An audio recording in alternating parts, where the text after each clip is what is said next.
Hey friends, it's Ian Khan here at Health 2025. I've got with me Jillian, who's from the East Coast as well, from where I am, but that's the bigger part. Jillian, let's hear from you what you guys do and what's happening here at Health. Sure, so I am Jillian Tygh. I'm the Chief Marketing Officer of Inspire Health. Inspire is the world's largest patient community. We have over 3 million patient members, 14 million annual visitors, 250 disease state communities that span over 3,000 indications. We support our patients by allowing them to speak with others and share common experiences. And we also provide a lot of education, and we work with a number of, over 100 actually, patient advocacy groups to moderate and continue to help answer questions of those patients. So what does it take to run this large community? Like, it's a lot of work. It is a lot of work. Right? It is a lot of work, and it wouldn't work without our patient advocacy partners. They play a very large role.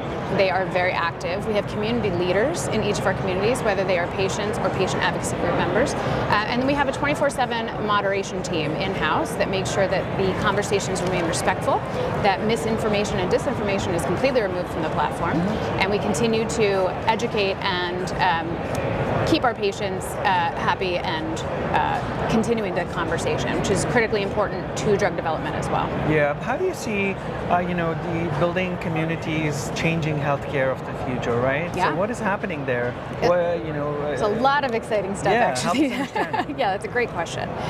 So our patient communities are obviously opted in. These patients opt in, they are anonymous, all of their conversations are anonymous, but what we are able to do from that is allow pharmaceutical manufacturers to use that information to discover unmet needs, to identify the quality of life of the patient, to identify barriers to adherence and medication, but also, and more importantly, it allows them to develop their strategies and their clinical pipelines with the voice of the patient.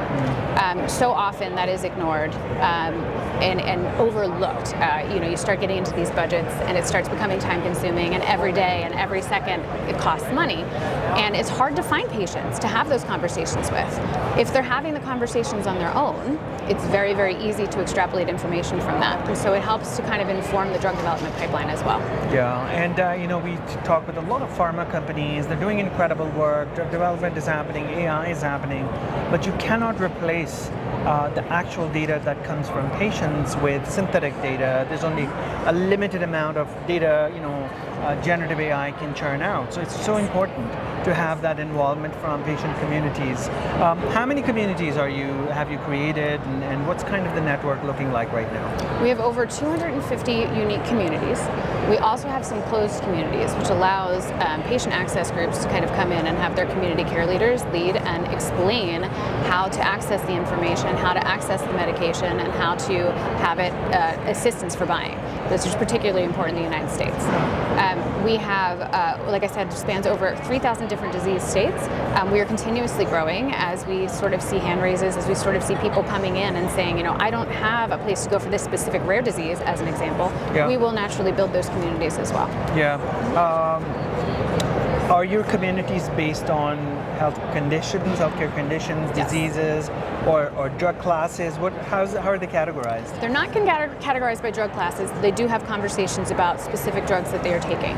They are categorized by disease states and also demographic information. So as an example, we have an LGBTQIA community, we have a teen health community, because we have not only patients, but we also have caregivers on our site. And as adolescents turn into teens, sometimes they join to discuss their health needs as well. We have a Latino community, a Black community, a Muslim community. It's very inclusive.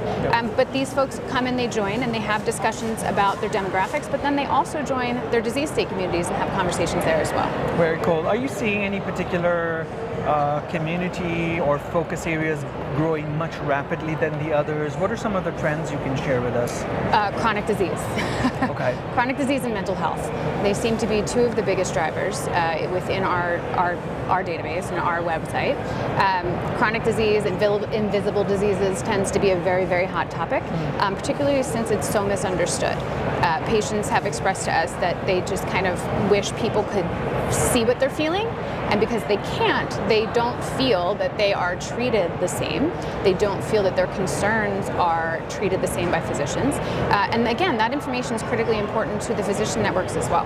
Yeah, excellent. Are you guys expanding globally, or We this are. is okay? We are. We do. It's predominantly U.S. right now.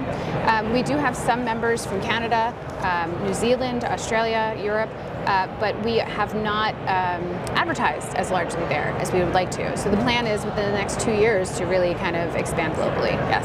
Incredible. Any specific observations here at Health? AI. Yeah. AI is everywhere. I think it's tremendous. I think that there's a phenomenal amount of applications that we can use with AI. We use AI, right? We use AI to kind of ask questions and parse data more rapidly. Yeah.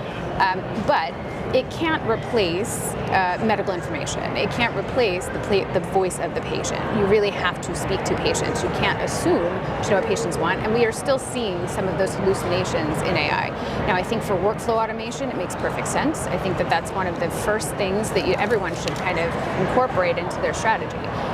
However, when it comes to the patient voice, I think, or even diagnosing, I think AI is sometimes a mistake at this stage. I think it's getting better every day. Yeah, absolutely. Tell us where we can find you, and our viewers where they can get more information. Sure. You can find me on LinkedIn. I'm Jillian Tygh. But the company is Inspire, and it's inspire.com. I encourage everyone to join and become part of our network. Incredible. Thank you so much for joining us. Much. We really appreciate you guys building these communities and doing such incredible work of bringing people together on such an important topic. Thank you. Thank you so much.